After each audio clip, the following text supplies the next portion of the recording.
Oh yeah, it's quick.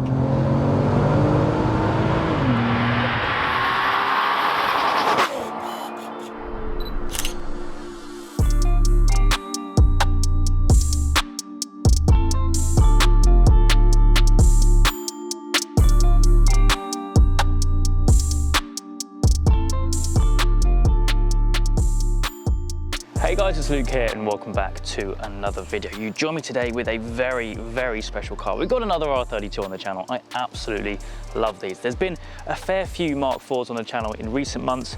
It is a supercharged car. It's running over 500 brake horsepower, but one special thing is it is DSG swaps. So in usual fashion, we'll catch up with Kieran, the owner, who's going to run us through everything that he's done to it, because he has owned this car for pretty much 17 years, which is pretty special. So yeah, we'll catch up with him, have a walk around the car before going out on this 500 brake, supercharged, DSG swapped Mark 4 R32.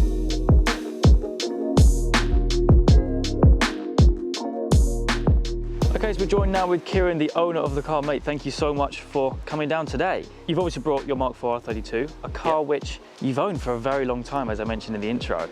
Yeah, I've had it about 17 years. It's sort of been a project that I've had for all that time. Yeah, used to be a daily, now a bit of a weekend toy, I guess. Yeah, more or less. So I presume when you bought it, it was obviously pretty new and therefore completely stock, I presume? Yeah, had about 20,000 miles when I got it, completely bone stock. Yeah. But after a couple of years, I decided the 240 horsepower wasn't quite enough. So you decided to double it, basically. Yeah, so it had started off with a VF Supercharger, which was in one of your previous videos. That was about 350, 400-ish horsepower. Yeah.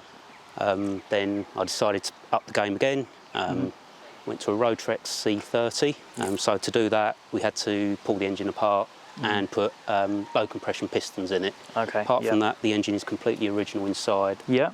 There's no other changes, so it's apart from pistons, bone stock. Like a bolt-on kit, basically. Yeah, it was. Yeah. And what's the kit you're running now? Another Roadtrex? So it's now got a C38, which was the next size up in superchargers. No other changes were needed to the engine. Just got different downpipes, so it's now got 1 3/4 dual 1 3/4 inch downpipes on the original cast manifolds, which were opened out to match. Then it's twin sports cats and 2.5 inch all the way through to the back, and it's all hand built by the guys at the firm. Nice. So they've done quite a lot of the work on the car, I guess? Yeah. Well, you can't actually see the supercharger, can you? No. Because it's down here, isn't it? So so it's hidden behind the bumper. So I mean, looking at it like this, it still looks fairly stock, doesn't it, really? The idea is to keep it looking as sort of OEM as possible. Yeah. So you could mistake that pipe to the manifold as a cold air intake or something. Yeah, that's true, actually. Glance. Yeah, that is true. I mean, it's super clean. I mean, this car's done a fair few miles as well, isn't it? Yeah, it just tips over 144,000. Which is remarkable, because it's absolutely immaculate. Been supercharged since about 60,000 miles. Really? Wow. It's done all those miles and crikey, nothing. No issues. Wow, that's brilliant. Nothing else. That's really good to hear. Now, the interesting thing about this particular car is obviously the DSG swap. Now, there's a bit of a story with how you can do that and obviously all the work behind it. So if you could kind of teach me that, because that's all completely... When you said it was a DSG swap, I was like, is that possible? Yeah, so you could get these in Europe, with the DSG from the factory. Okay, But they never had it over here in the UK, which was a shame. It's obviously built for the left-hand drive market, basically. So I actually had a ride in a car that the firm built, which was a S3, I think it was, running around 600 brake. Yeah. And the way it just banged through the gears, I just thought, I've got to do this. Got to do it. So what's involved in the swap? Had to get gearbox, flywheel, drive shafts and wiring loom. Yeah, wow, okay. So the gearbox is from a Passat. Okay, yeah. Drive shafts are from a TT, and then I got the wiring loom from a TT and pulled it apart and did all the wiring. So obviously all the parts which you've got on the car now are, well, left-hand drive parts, basically. Yeah, so it just means the only difference is the shifter buttons on your thumb. Oh yeah, that's true, yeah. You can take it apart and swap the button over, but I didn't want to break the shifter, so I left it. Seats are lovely as well. You don't need to change these seats, do you? They're just so nice. Yeah.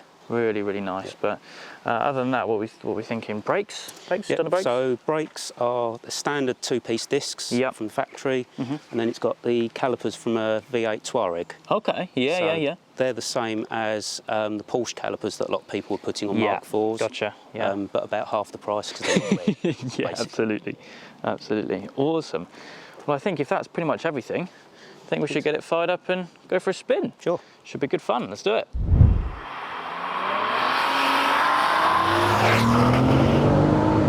Oh, yeah, it's quick. That's what I love about the Supercharger, you don't lose the noise. That was in just normal drive. Yeah, that's true. I bet the first time you drove it with the auto, it was all very weird, I imagine. Yeah. Because you've done so many miles in it as a manual. Yeah. And then swapping it over to DSG. One of the main reasons why I went to DSG was when it was manual, I couldn't change gear quick enough because it had a light and flywheel. Yeah. It just goes through the revs so quickly. Yeah. When first time I took it to the drag strip, I wasn't much faster than a stock car. Oh, really?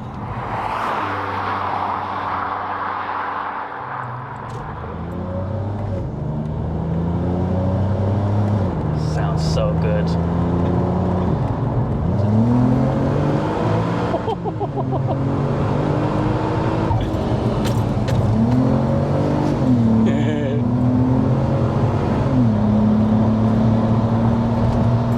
It's such a cool car though. How many of them are DSG swapped in the UK, do you know? I think, including this, there's 3. Okay, yeah. There's a guy that's got one of these with the HGP turbo on it. Nice, yeah. No idea what power that's running, but... A lot, probably. He's looking at upgrading his gearbox, just so he can turn the boost up more. Okay, yeah. These do have a limit. I'm not sure what it is, but this isn't bothering it. Yeah. And it's been running this power level, so about 500 for what, how many years? Probably about 6 years now. Wow. I think it was just on 100,000 miles. When you had this, I literally cannot get over that mileage. I mean, this thing is so clean for that. It's almost like the one shouldn't be there. Yeah. No, it's just looked after it. Yeah. But it's getting more difficult to get parts now because most of the interior's obsolete. Yeah, that's true. So I just have to use it less and just try and keep it clean and covered. Yeah, that's the main thing, I guess. That's the main thing. But when it does come out, it definitely puts a smile on your face, put it that way. And the other thing it's got is the DSG steering wheel.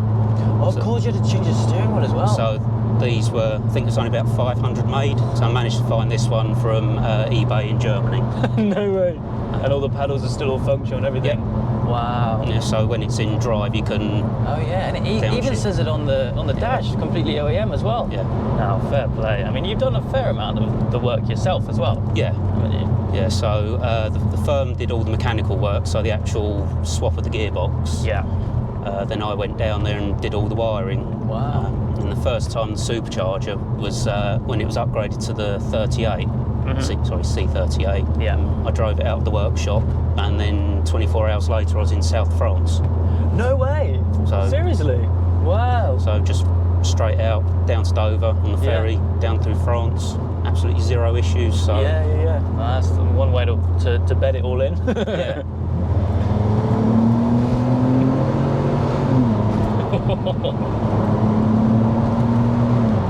It does not hang around at all. No. Like, there's no delay on the shifts either. No, so it's just straight point and shoot.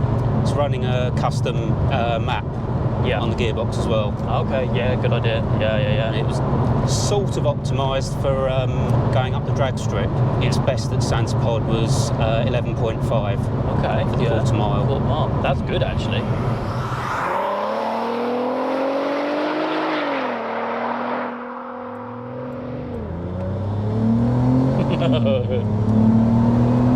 It is weird being in one of these which is not manual actually.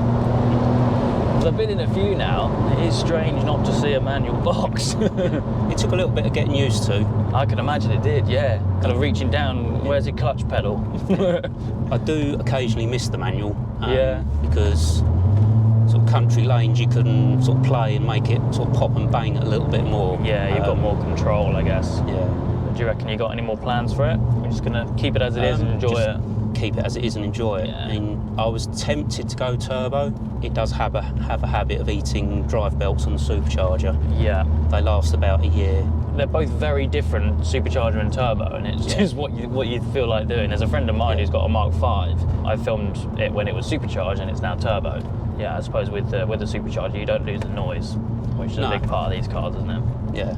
Well, mate, I think that's probably going to wrap things up from me today. Awesome to experience one of these things with a DSG. Very bizarre, very rare, and very cool, especially the fact that you've had this car for so long.